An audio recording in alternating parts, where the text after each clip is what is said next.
used to know. He was always by my side. Now there's an emptiness I can't hide.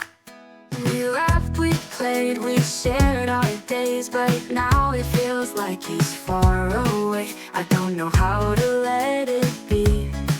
Was a friend that used to be with me. Where did he go? I need to know. Why did he leave and why so slow?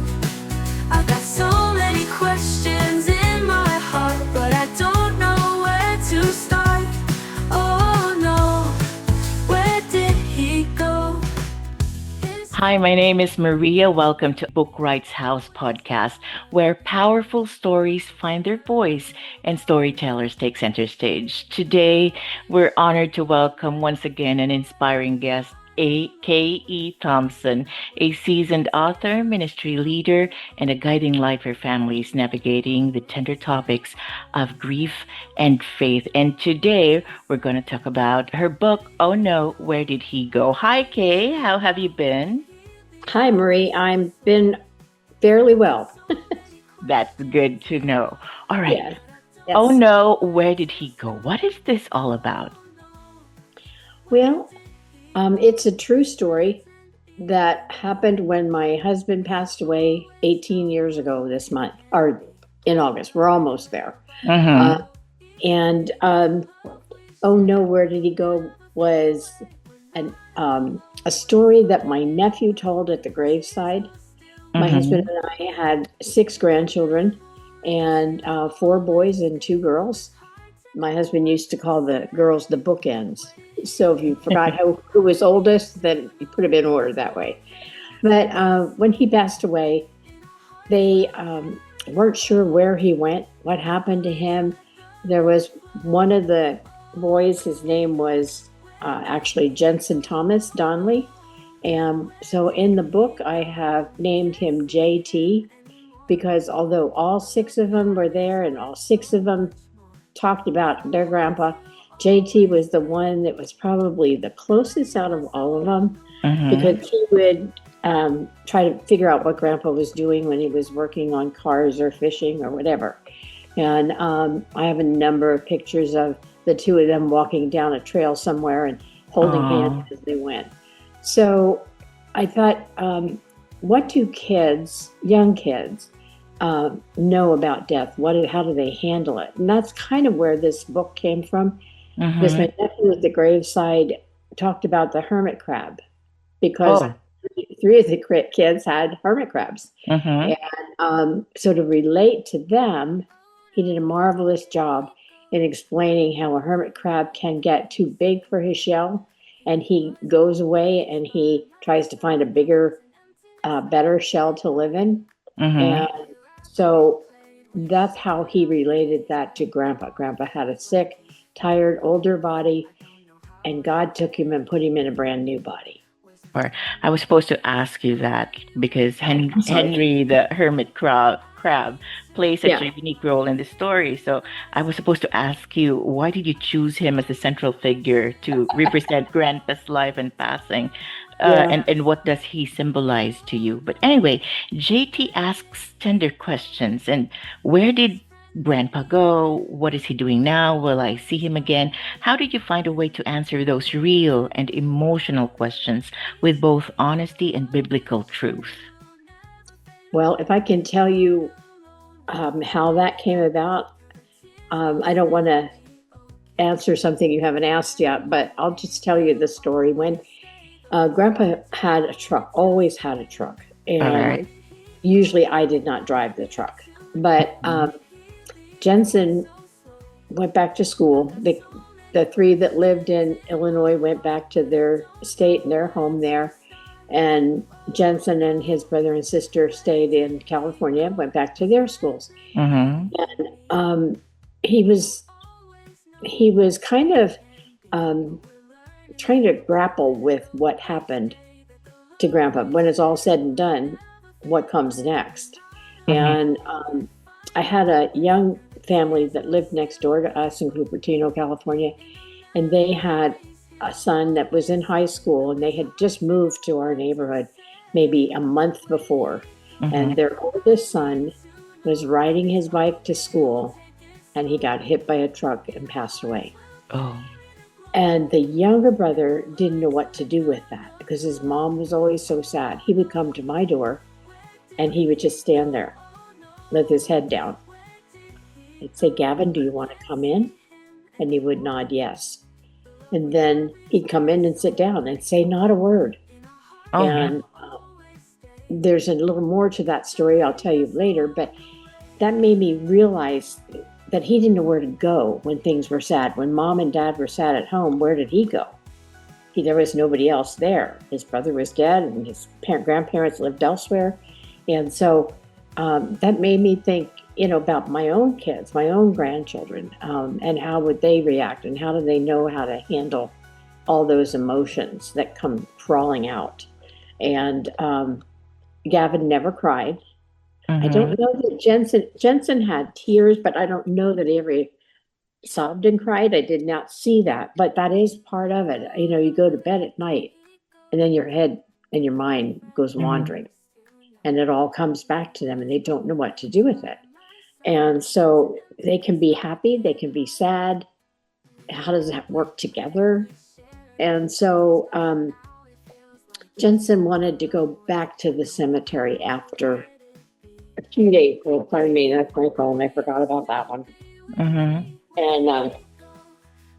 And so it, he just didn't know. He wanted to go back and see it one more time. And it had probably been about a week since the burial, and Grandpa was cremated, so his ashes were in a container we put in the ground. And then that was grappling enough. What is that? Where is the body? He had seen the body. Now he's this bag full of ashes. So I decided that I would pick him up after school. And I asked his mom, she said, yeah, that's fine. So I picked him up in the truck, which I had never driven before. And I said, God help me drive this truck. And it was always Grandpa driving that truck.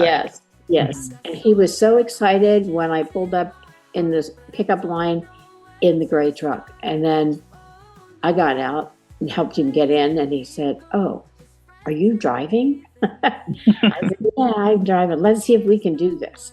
So we stopped on the way to the cemetery and got flowers so he could leave some flowers at the cemetery.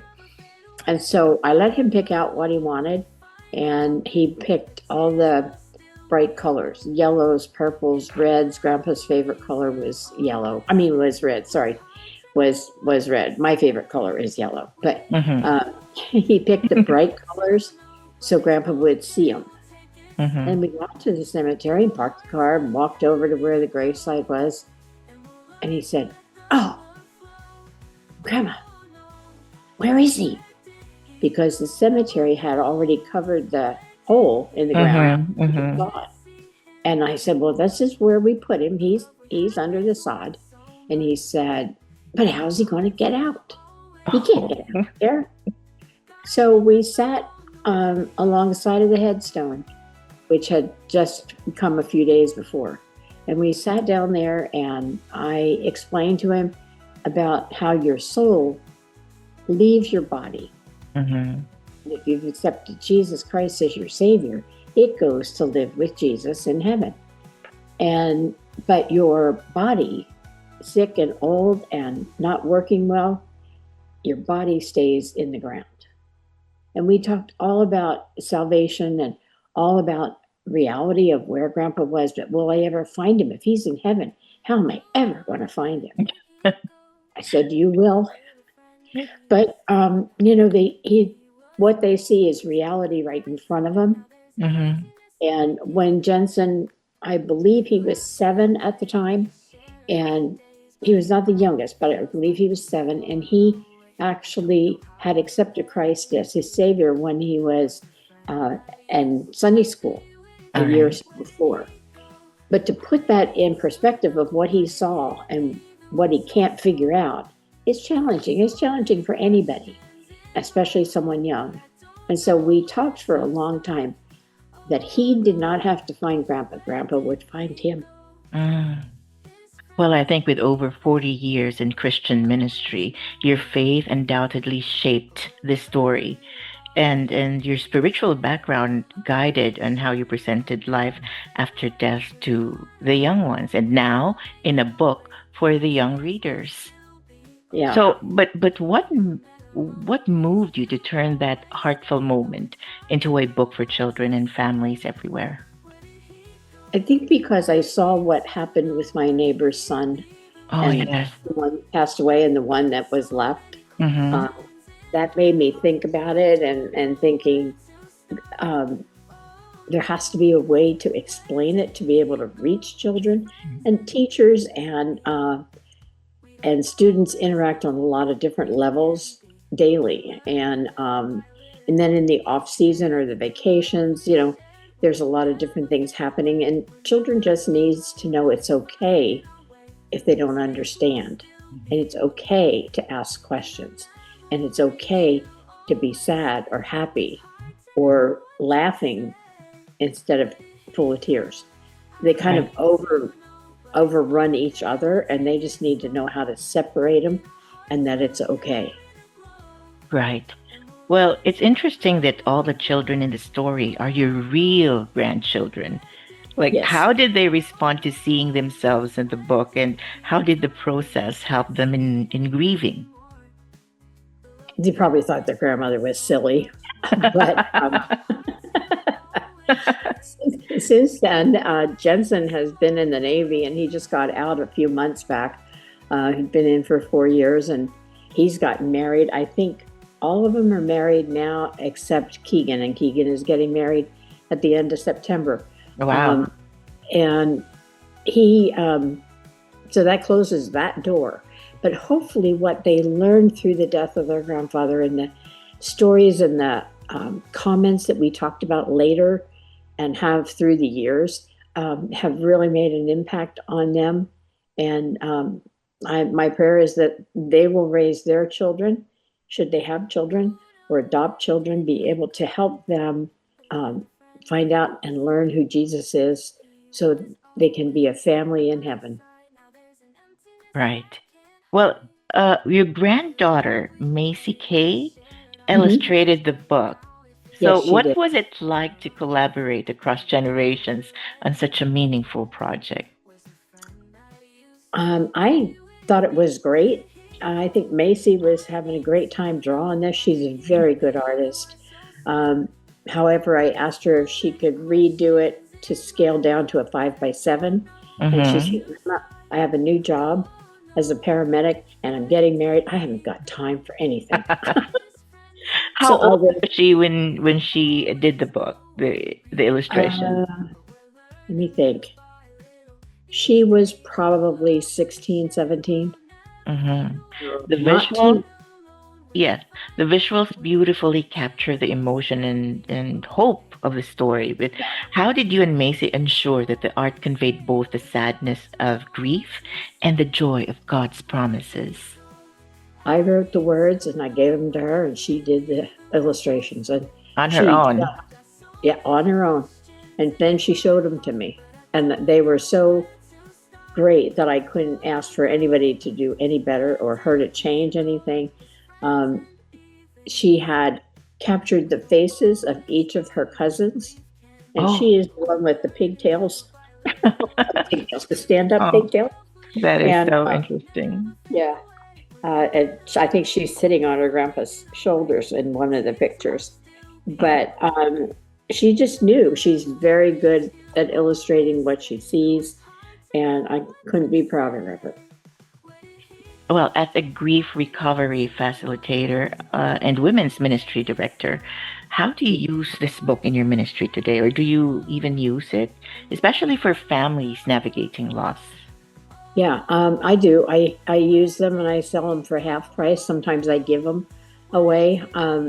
But I had in my last grief class that just ended in June, and we start Hmm. up again in September. But I had a mom, um, and she had two children, a girl and a boy, and their grandfather had died. They did not know their grandmother because she was from Peru, and that's where she was buried, and that was before the kids were born. And so my friend in the class, she was telling me about how her kids were having such a hard time figuring out the death of their grandfather. He had been around them for 10 years, and then all of a sudden he's gone. And so she saw my book, and she said, "Can I have this?" So I said, "Yes, you can have it." She came back to class the next week, and she said, "My daughter sleeps with that book every night because it makes her feel so much better that she knows where her grandpa is." That's And amazing. so for that, there's no money you can put on that. And Priceless. yeah, there you go, priceless. And it was just a real good way that kids can relate to a hermit crab or a crab at all. And Macy did a good job of finding, pictures of the hermit crab so that she drew them correctly. And we did a book signing at one of the book fairs a couple years ago, and she went with me, and she drew hermit crabs or little crabs on different pages that the kids would pick. And they just loved her. One, because she's really cute and beautiful, and because she has such a personality and love for children. And I just sat back and watched, and the kids were just elated with what she did and the book that they were buying or gifting. And so, there's been lots of uses for the book. I just redid the translation. It's now also in Spanish. Oh, it is. It is. It's now in Spanish, and I can't read a lick of Spanish, but I kind of know a couple words. But I had several people read the translation and tell me if it was right, and they said it's just spot on. So, it has great potential in helping teachers and parents be able to relate to their children when they come and sit on the couch or the chair and say nothing after a loss like that. I think this book should be in every school library. Oh, thank you. And in every language there is, because this is such a big help to people who experienced loss. And, many adults struggle to talk to children about that, so it's really hard. But what words of encouragement or tools would you offer to help them begin that difficult conversation, especially in the context of faith again? It is a challenge. I'll just be honest. It's a challenge if there is no faith in the family. But it might prompt the child or even the adults to find out more about how they can have the same faith in Christ. And that is my hope. I don't plan to be a millionaire from the book, but I just want to get the word out that Jesus is what you need. When you get to heaven and they say, "What brings you here?" your answer should be the blood of Jesus Christ. I believe that Jesus died for me. I believe that he rose for me. And I believe that he lives in heaven with God.